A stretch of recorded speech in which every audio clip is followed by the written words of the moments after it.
안녕하세요. 들으면 들을수록 삶이 풍요로워지는 책 읽어주는 사임당 책사임당입니다. 오늘의 추천 도서는 사람은 무엇으로 움직이는가? 협상 전문 컨설턴트이자 와튼스쿨 협상학 교수인 모리타 해리포어 지음, 이수경 옮김, 편행고선 인플루엔셜입니다. 초판 인쇄는 2021년 2월 5일이며 총 페이지는 341페이지로 되어 있습니다. 개인적으로 이 책은 저를 많이 설레게 했습니다. 자, 이제 책 속으로 들어가겠습니다. 모든 협상의 출발점은 자기 자신이다. 협상 테이블에서 가면을 쓰는 것은 생각보다 많은 에너지를 쓰게 한다.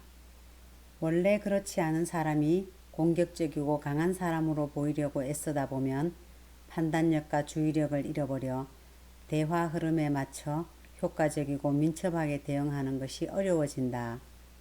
오히려 자신의 강점을 충분히 이해하고 활용하는 것이야말로 공격적인 유형을 상대하는 가장 효과적인 방법이다. 강한 척 세게 밀어붙여서 상대방을 제압하려는 것은 절대 뛰어난 협상가가 되는 길이 아니다. 협상 스타일이나 성격에 상관없이 누구나 뛰어난 협상가가 될 수 있다. 자신의 협상 스타일에 맞는 방법을 찾기만 하면 말이다. 나는 지난 15년간 약 5천 명의 사람들에게 협상을 가르쳤다. 현재는 와튼스쿨 학부생과 대학원생을 가르치고 있으며 골드만삭스가 지원하는 1만 중소기업 프로그램에서도 기업가들을 가르치고 있다. 이 프로그램은 중소기업 경영자를 위한 경영대학원 과정과 유사하다. 그런데 어떤 강의에서든 협상 테이블에서 가장 중요한 것은 자기 자신을 제대로 알고 진짜 자신의 모습으로 임하는 것이다. 몇몇 학생들은 의문을 품고 이렇게 질문하기도 한다. 자신을 제대로 아는 것과 협상과 무슨 관련이 있습니까? 오히려 상대를 제압할 논리적인 전략을 세우는 법이나 대화술을 배워야 하지 않나요? 이건 협상 수업이지 심리치료 수업이 아니지 않나요? 그럼 나는 당연히 우리는 지금 협상 수업을 하고 있지요 라고 대답한다. 지금 이 책도 당연히 협상에 관한 책이다. 하지만 당신이 기대했던 것과는 조금 다른 내용일지 모른다. 내가 협상 수업에서 가장 중점을 두는 것, 그리고 이 책에서 강조하고 싶은 4가지는 다음과 같다. 첫째, 협상에서 가장 중요한 것은 공감이다. 협상의 이론적 정의는 합의 도달을 목표로 하는 대화다. 이 정의는 협상의 커뮤니케이션, 문제 해결, 리더십, 혹은 회복 탄력성과 같은 여러 가지 소프트 스킬이 필요하다는 의미를 내포한다. 물론 어떤 협상에서는 다양하고 복잡한 계산이 동반된다. 그러나 숫자와 논리에 아무리 뛰어나도 자신의 강점과 약점을 정확하게 파악하지 못하거나 상대의 관점을 제대로 이해하는 능력이 떨어지면 또는 대화를 통해 긍정적인 유대감을 형성하지 못하면 협상을 망칠 수 있다. 협상에서는 머리가 아무리 좋아도 감성지능, EQ가 부족하면 별 효능이 없는 것이다. 둘째, 자신의 가치를 제대로 알아야 한다. 나는 학생들에게 협상을 잘하기 위해선 자신의 가치를 제대로 이해하는 것이 중요하다고 누차 강조한다. 언젠가 한 학생이 자신감 없는 사람의 반대는 뭘까요? 라고 물었다. 그러자 다른 학생이 나르시시스트죠. 라고 외쳤다. 순간 내 머릿속에서는 왜 그 대답이 자신감 있는 사람이 아니라 부정적 뉘앙스가 포함된 나르시시스트일까라는 생각이 들었다. 왜 어떤 사람은 자신감 있는 사람을 자연스럽게 받아들이지 못할까? 자신의 가치에 대한 믿음이 없으면 자신의 힘을 깨달을 수 없다. 자신의 힘을 깨닫지 못하면 자신의 협상 우위를 알 수 없고 따라서 최대 능력치를 발휘하지 못한다. 내가 이 점을 강조할 때 자주 예로 드는 인물은 시티그룹 산하 스미스 바니에서 CEO를 지낸 여성으로 드물게 월스트리트 최상층에 오른 셀리 크로책이다. 그녀는 남성들이 덕실되는 그곳에서 자신이 여성이라는 점을 별로 신경 쓰지 않거나 혹은 약점으로 생각할 수도 있었다. 하지만 그녀는 여성이라는 정체성을 오히려 강점으로 활용할 줄 알았다. 그녀는 바로 여성이었기에 남다른 관점으로 세상을 바라볼 수 있었고, 이는 그녀에게 일과 협상에서 우위를 점할 수 있게 해주었다. 자신의 가치를 이해하는 것은 협상의 본질이자 출발점이다. 협상을 통해 우리는 경청의 중요성을 깨닫고 자만심 때문에 큰 손해를 볼 수 있다는 점을 배우기도 한다. 또 협상이라는 렌즈를 통해 과거의 상처를 자각하고 그것과 씨름하면서 자신이 왜 잘못된 신념을 갖게 됐는지 깨닫기 시작한다. 협상은 자신의 도덕적 신념과 가치관을 깊이 들여다보는 렌즈가 되어주고 대화에 필요한 공감 능력을 키울 기회를 제공하기도 한다. 협상은 자아를 건드림으로써 스스로 자신을 어떤 사람이라고 생각하는지, 무엇이 자신을 불안하게 하는지 이해할 수 있게 해준다. 바로 그래서 협상을 통해 많은 것을 배울 수 있다. 셋째, 협상은 삶의 모든 순간과 연결되어 있다. 원하는 것을 얻기 위해 짜증을 부리는 아이도 나름의 방식으로 협상을 하는 것이다. 삶의 끝자락에서 의료적 도움을 받을지 말지를 고민할 때도 협상이 이루어진다. 우리는 자녀나 부모님, 친인척, 직원, 이웃, 상사, 의료 서비스 제공자 등 수많은 이들과 협상을 하며 살아간다. 심지어 자기 자신과도 늘 협상을 한다. 이렇듯 매 순간 협상을 하며 살다 보니 인생 연륜이 쌓일수록 협상을 더 편안하게 느끼고 잘하게 된다. 더 나아가 협상이 모든 일상과 연결된 지극히 개인적 행위라는 사실을 깨닫게 된다. 넷째, 누구나 훌륭한 협상가가 될 수 있다. 나는 자신이 협상에는 젬병이라며 성격이 강한 사람과 대화하는 것이 두렵다고 말하는 학생들을 자주 만난다. 때로는 자신이 너무 만만해 보여서 협상을 잘할 수 없다고 말하는 학생들도 있다. 그들을 보며 나는 사람들이 협상가에 대해 가진 고정관념을 발견하곤 한다. 대부분 사람들은 훌륭한 협상가 하면 불에처럼 자신감 넘치고 공격적이고 논리적인 말하기에 능한 스타일을 떠올린다. 그래서 공감 능력이 뛰어나고 조용한 성격인 엔젤라도 자신의 본 모습이 협상에서 불리하다고 판단한 것이다. 나는 이 책을 통해 다른 건 몰라도 오해만큼은 바로잡고 싶다. 공감 능력이 뛰어난 사람은 훌륭한 협상가가 될 수 있다. 실제로 내가 아는 최고의 협상가 중에서 그런 사람이 많다. 또 내성적인 사람도 훌륭한 협상가가 될 수 있다. 이건 내가 장담할 수 있는데 나 역시 내성적인 성격이기 때문이다. 어떤 종류든 타인과의 충돌을 싫어하는 사람도 훌륭한 협상가가 될 수 있다. 사실 협상의 본질이 문제 해결임을 깨닫고 나면 협상을 즐길 수 있게 된다. 겉으로 보기엔 협상 능력이 뛰어난 사람도 실제로는 그렇지 않을 수 있다. 브렛 같은 사람에게도 스스로 인지하지 못하는 약점이 있기 마련이고 그 약점이 최선의 결과를 얻지 못하게 방해할 수 있다. 예컨대 지나친 자신감으로 인해 협상 전 준비를 제대로 하지 않거나 그들이 가진 평판 때문에 상대에게 신뢰감을 주지 못할 때도 있다. 그러나 기억하라. 중요한 것은 자신의 강점을 제대로 이해하고 활용하는 일이다. 힘든 경험과 고통 없이 인생을 사는 사람은 없다. 그것을 제대로 직시하지 않으면 내게 약점으로 작용한다. 상처가 당신의 존재와 가치를 규정하도록 끌려다니지 마라. 힘든 경험이나 정신적 외상 하나 없이 인생을 사는 사람은 없다. 그 상처가 때로는 자신의 존재와 가치를 규정하곤 한다. 인간관계에서 어려움을 겪고 난 후에는 자신이 관계를 맺는 데서 서툰 사람이라서 더 이상 누군가와 관계를 맺기 어려울 것이라고 단정한다.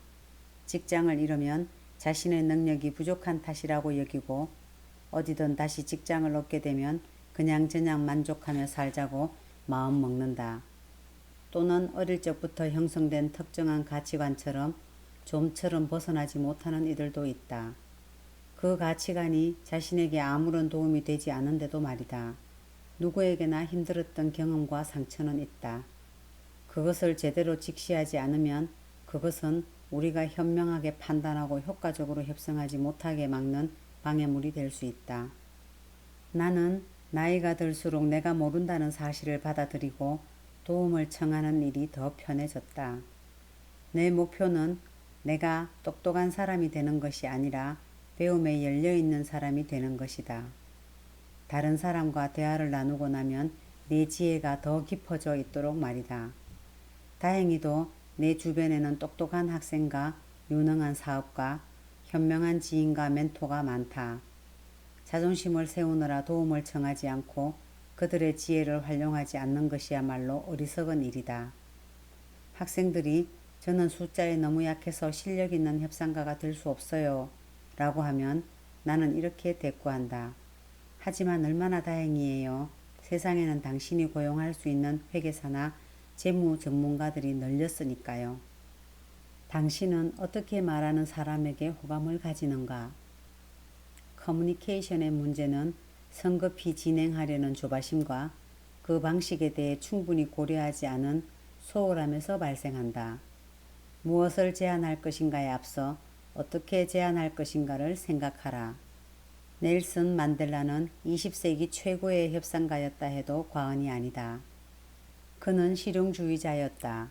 그는 어떤 접근법을 취해야 남아공 정부와 아프리카 민족회의 양측 모두의 반향을 불러일으킬 수 있을지 차분하고 끈기 있게 생각했다.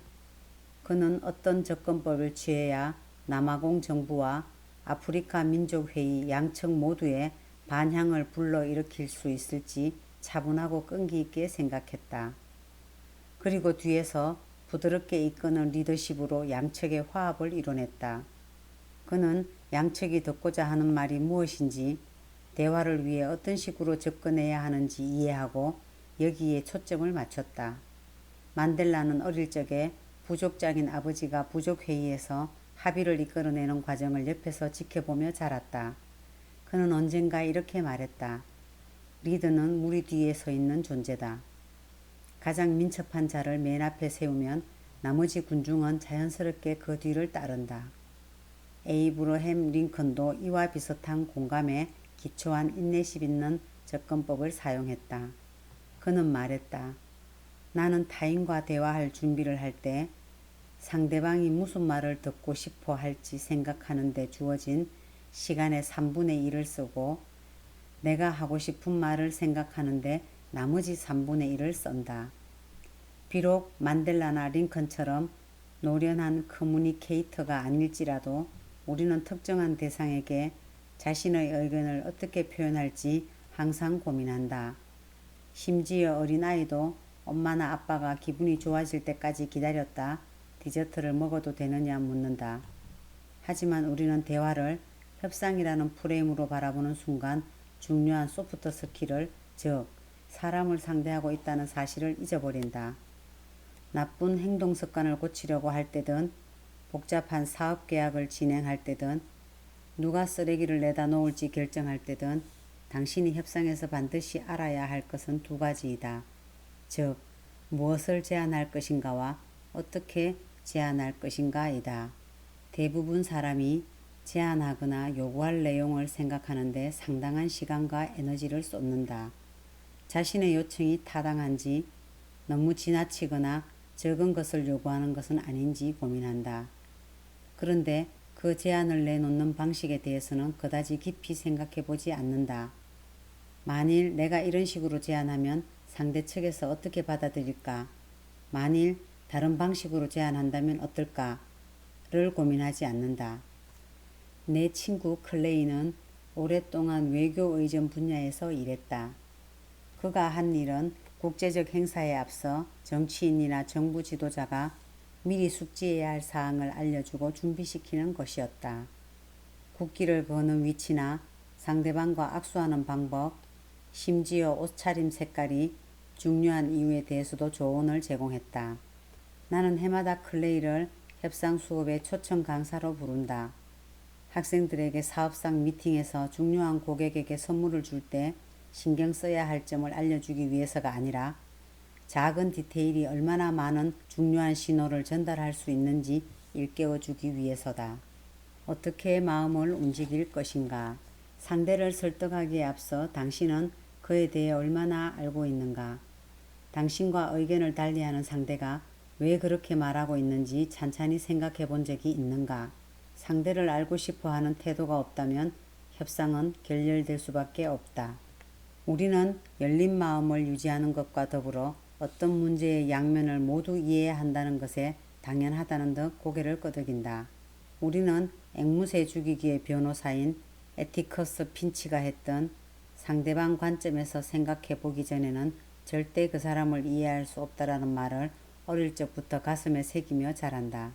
그렇지만 실제 상황에서는 그렇게 잘하지 못한다. 열린 마음은 곧 더 알고 싶어 하는 태도를 의미한다. 그렇기에 진정성 있는 자세로 왜라는 질문을 던지되 인내심을 갖고 답을 알아내야 한다. 상황에 따라 그 질문은 어째서 부모님은 나를 자꾸 통제하려들까가 될 수도 있고 왜 그녀는 꼭 이 자동차를 사고 싶어 하는 걸까가 될 수도 있다. 질문을 던질 때 자신이 가진 편견이나 선입관을 인지하는 것이 중요하다. 열린 마음을 유지한다는 것에는 성찰이 포함된다. 협상을 시작하기 전에 먼저 자신의 내면을 들여다보고 성찰해야 한다. 내가 진정으로 원하는 것이 무엇인지, 내 내면의 욕구가 무엇인지 질문을 던져야 한다.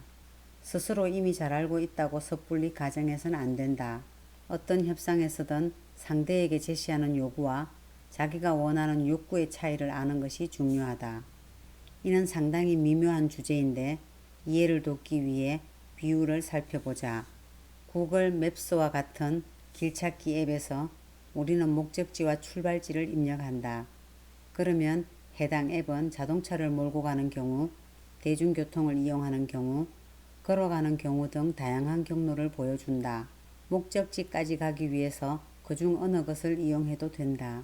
협상에서 당신의 욕구는 목적지, 즉 원하는 결과에 해당하고 당신의 요구는 목적지에 도착하기 위해 택할 수 있는 다양한 경로에 해당한다. 다시 말해 욕구는 당신이 애초에 협상을 하는 이유이자 협상 테이블로 이끄는 동기이다. 그 욕구는 내면에 있는 모종의 필요, 소망, 두려움 등이 만들어내며 협상 상대방의 욕구와 항상 상호 배타적인 것만은 아니다. 당신은 욕구를 충족시키기 위해 여러 다양한 방식으로 요구할 수 있다. 겉으로 드러나는 요구가 이해하거나 표현하기 더 쉽기 때문에 흔히 사람들은 그 요구가 곧 욕구라고 착각한다. 당신의 편견을 직시하라. 흔히 우리는 대화를 나누거나 친분을 쌓거나 일을 함께 하거나 거래를 하는 상대방이 자신과 비슷한 생각을 할 것이라 여긴다. 협상 준비 과정에서 자신이 중요하다고 느끼는 정보를 상대방도 중요하게 여길 거라고 가정한다. 그러나 성공적인 협상을 하려면 자신에게 있을지 모르는 편견을 점검해야 한다. 머릿속에 자리 잡은 출발점을 당연히 옳은 것으로 믿어서는 안 된다는 얘기다. 공정하다는 말을 떠올려 보자. 협상 수업을 듣는 학생들은 공정해지고 싶다거나 아무개가 공정하지 않게 행동했다는 식의 표현을 자주 사용한다. 하지만 공정함이 뜻하는 바에 대해서는 사람마다 생각이 다르다. 각자의 가치관은 대단히 개인적인 것이고 매우 다양한 요인의 영향을 받아 형성된다. 그리고 각자의 가치관이나 경험에 따라 사고방식과 기준이 다르므로 나와 타인이 공정함의 의미를 똑같은 내용으로 이해할 가능성은 매우 낮을 수 있다.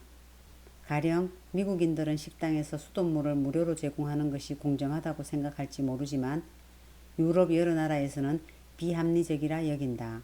어떤 이들은 파티를 주최한 집주인이 파티 후 모든 설거지와 정리를 하는 것을 당연하게 여기지만 어떤 이들은 이상하게 여긴다. 그런 점에서 공정함도 얼마든지 다양하게 해석될 수 있다는 말이다. 누구에게 공정하다는 의미인가? 어떤 기준에서 공정하다는 뜻인가? 만일 협상 테이블에서 공정함에 기대 자신의 요구를 어필하고 싶다면 당신이 아니라 상대방 입장에서 공정함이 어떤 것일지 이해해야 한다. 모두 관점의 문제이다. 훌륭한 협상가들이 반드시 갖춰야 하는 자질은 무엇일까? 갈등을 완화하고 긴장을 풀어주며 자칫 과열할 수 있는 대화의 온도를 낮추는 것은 무엇일까? 공감의 힘, 상대방에 대해 최대한 많은 정보를 얻고 어떤 관점을 가졌는지 파악했다면 이제 한 걸음 더 나아가야 한다. 단순히 상대방을 파악하고 질문을 던지는 것만으로는 안 된다. 진정으로 그 사람의 관점으로 보는 것, 즉 공감이 필요하다. 자기가 맡은 배역에 몰입해 메소드 연기를 하는 배우처럼 당신도 상대방의 입장이 됐다고 가정하라. 그래야 그 사람의 생각과 욕구를 이해할 수 있고 설령 그의 생각이 당신과 다르더라도 존중할 수 있다. 넬슨 만델라는 공감할 줄 아는 협상가의 대표적인 본보기였다. 그는 수감 생활을 하는 동안 교도관을 더 잘 이해하기 위해 그들이 사용하는 언어인 아프리칸스어를 배웠다. 그리고 만델라는 라디오 방송에서 자신을 조롱하며 비아냥거린 한 적대적인 아프리카너에게 이렇게 말했다. 나는 당신을 남아공의 소중한 국민이라고 생각합니다. 만일 우리가 마주 앉아 서로의 생각을 들어본다면 나는 당신에게 그리고 당신은 나에게 더 가까이 다가갈 수 있으리라 확신합니다. 우리 같이 대화를 나눠봅시다. 만델라는 공감의 거인이었고 그의 공감 능력은 외교에서 결정적인 힘을 발휘했다. 공감 능력은 훌륭한 협상가에게 있으면 좋은 것이 아니라 반드시 갖춰야 하는 자질이다. 공감은 상대방을 대화 상대로서 더 잘 이해할 수 있도록 해주는 전략적인 방법이다. 상대방을 제대로 이해하지 못하고 어떻게 타협 안에 도달하겠는가? 상대방에게 정말로 중요한 부분인 동시에 당신이 양보할 수 있는 부분을 어떻게 찾을 수 있겠는가? 공감은 갈등을 완화하고 긴장을 풀어주며 자칫 과열될 수 있는 대화의 온도를 낮춰준다. 상대의 눈빛이나 미소, 몸짓을 읽는 능력은 협상에 매우 큰 도움이 된다. 어떻게 그 모든 정보들을 읽을 수 있을까? 어렵지 않다. 우선 그 순간에 지금 여기에 집중하는 힘.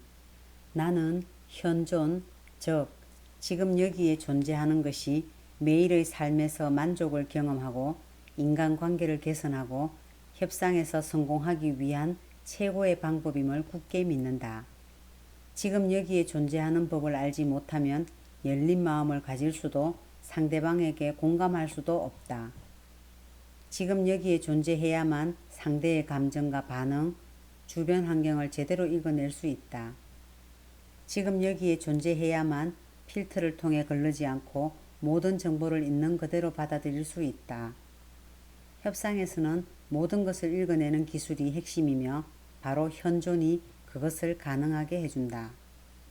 더욱이 지금 여기에 집중하지 않으면 감성지능도 작동하지 않기 때문에 타인의 마음 상태를 제대로 이해할 수 없다. 협상에서 감성지능이 슈퍼파워라면 지금 여기를 떠나 있는 마음은 크립토나이트와 같다. 만화 캐릭터 슈퍼맨의 능력을 약화시키는 물질입니다. 때때로 가장 중요한 정보는 말로 표현되지 않는다. 미소, 찌푸린 이맛살, 불편한 듯 자세를 고치 않는 모습, 노라고 말하면서 고개를 끄덕이는 행동 등등 상대와 마주하고 있는 지금 여기에 온전히 집중해야 할 그림의 맥락에서 이런 미묘한 신호들을 포착할 수 있다. 지금 여기에 집중하지 않으면 당신 자신이 긴장하거나 불안해하거나 마음속에 화가 일어나는 건 역시 알아차리기 힘들다. 협상을 망칠 수도 있는 발언을 해서 후회하지 않도록 잠깐 쉬면서 마음을 진정시킬 필요가 있다는 사실을 깨닫기 어렵다. 대화 중에 당신의 몸이 보내는 신호도 자각하지 못할 수 있다. 예컨대 초조하게 펜으로 책상을 톡톡 두드린다거나 목소리가 날카로워졌다거나 얼굴이 붉어졌다든지 하는 것들 말이다. 상대의 눈빛이나 미소, 불편한 몸짓을 알아차리는 능력은 협상에 매우 큰 도움이 된다. 협상 분야의 석학인 맥스 베이저먼은 보이는 것이 전부가 아니다라고 말했다. 그런 점에서 우리는 제대로 보는 방법을 터득해야 한다. 모의 협상에서도 그 순간에 집중하지 못하고 딴 데 정신이 팔린 학생들은 꼭 알아들어야 할 정보를 놓침으로써 협상력에서 밀려난다. 지금 여기에 집중하기 위해서는 의식적인 노력과 지구력이 필요하다. 현대인의 주의력 지속시간이 금붕어보다 못한 약 8초라는 연구 결과가 있다. 그런데도 현재에 집중하는 일이 어렵다는 사실을 받아들이는 사람은 그리 많지 않을 것 같다. 멀티태스킹이 일상화된 초연결 시대에는 지금 여기에 온전히 집중하기가 더욱 어렵다. 밥을 먹으면서 문자를 보내는 등 두 가지 일을 동시에 하는 습관이 몸에 밴 사람은 타인과 의미 있는 방식으로 연결되는 것에 어려움을 느낀다.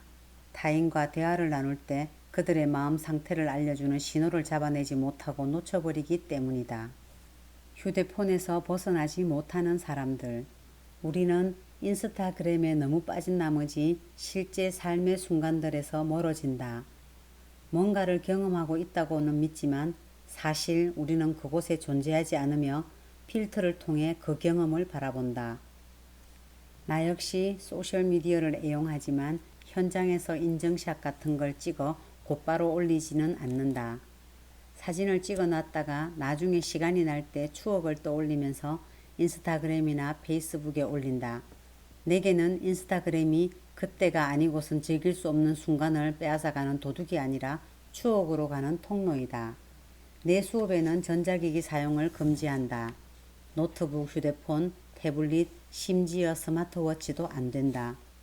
나는 수업에서도 강의실 밖에서 실제 협상 상황에서 실천해야 하는 행동들을 그대로 재현해야 한다고 생각한다. 학생들은 온전히 지금 여기에 존재하고 집중하는 것을 경험해야 한다. 휴대폰이 눈에 보이는 곳에 있거나 주머니에서 진동하면 또는 상대방이 하는 말의 요점을 노트북에 타자하느라 몰두하면 집중했더라면 알아차릴 수 있는 신호들을 놓칠 확률이 높다. 이를 뒷받침하는 연구도 있다. 2017년의 한 연구는 심지어 사용자가 휴대폰에 주의를 기울이지 않아도 비행기 모드로 돼 있어도 혹은 전원이 꺼져 있어도 휴대폰의 존재 자체가 주의력을 분산시킨다는 사실을 보여줬다. 우리 삶은 휴대폰에 너무 의존하고 있다. 늘 휴대폰이 어서 나를 집어들어요. 제발 한 번만 봐줘요. 하고 외친다. 우리는 타인의 말을 듣고 있으면서도 제대로 듣지 않을 때가 많다. 또는 듣고 있더라도 눈으로 관찰해서 얻을 수 있는 중요한 정보를 놓친다. 게다가 자신도 모르게 상대방이 하는 말에 관심이 없다는 신호를 보내기도 한다.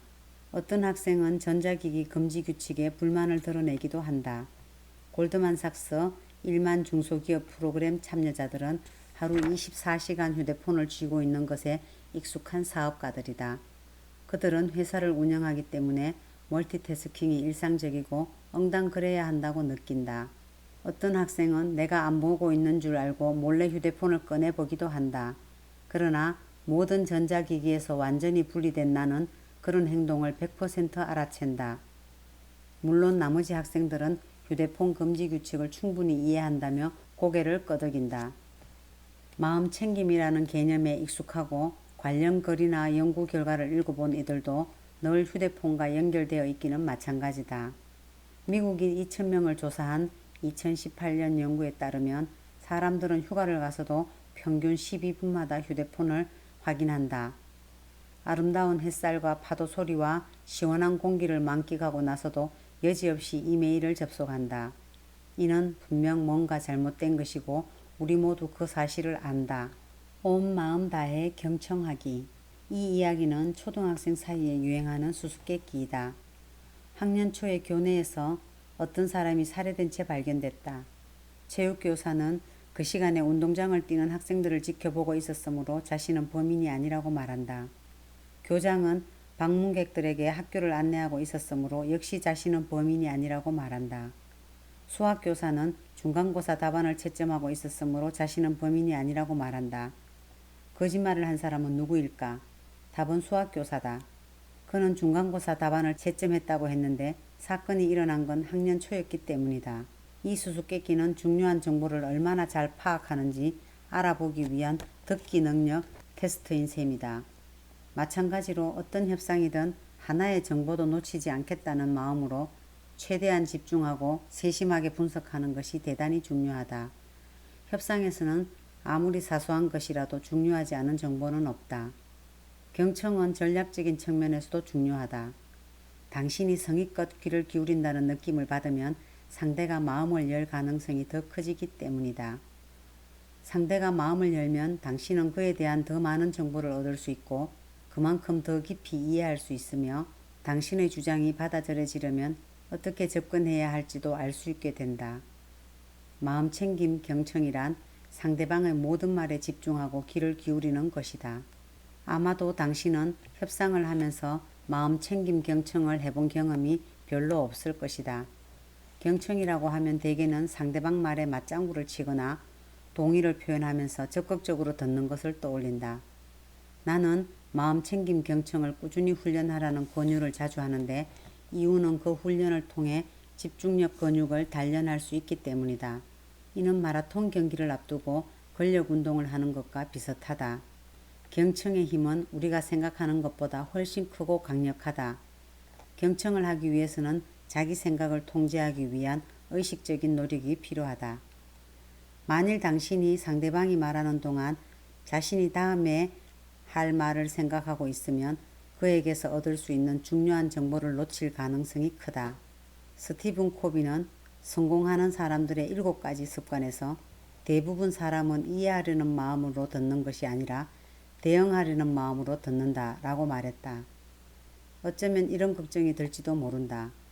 상대방이 말을 다 끝낸 후 뭔가 기대하는 표정으로 나를 쳐다볼 때 듣는 데만 너무 집중한 나머지 대꾸할 말을 생각해 놓지 않아서 난감하면 어떡하지?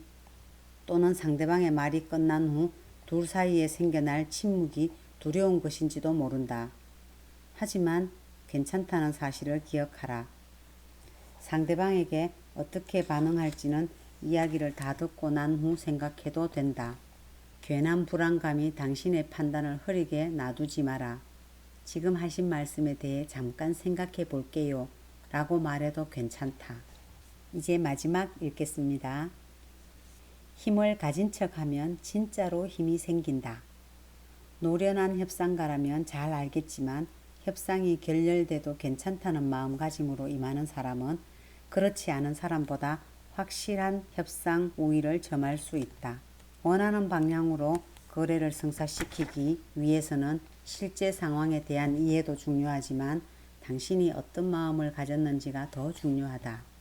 당신의 힘이 약하다고 느낀다면 모든 것은 마음먹기에 달렸다는 생각으로 강한 척 할 필요가 있다. 힘을 가진 척하면 진짜로 힘이 생기기도 한다. 에린 브로코비치처럼 하면 된다.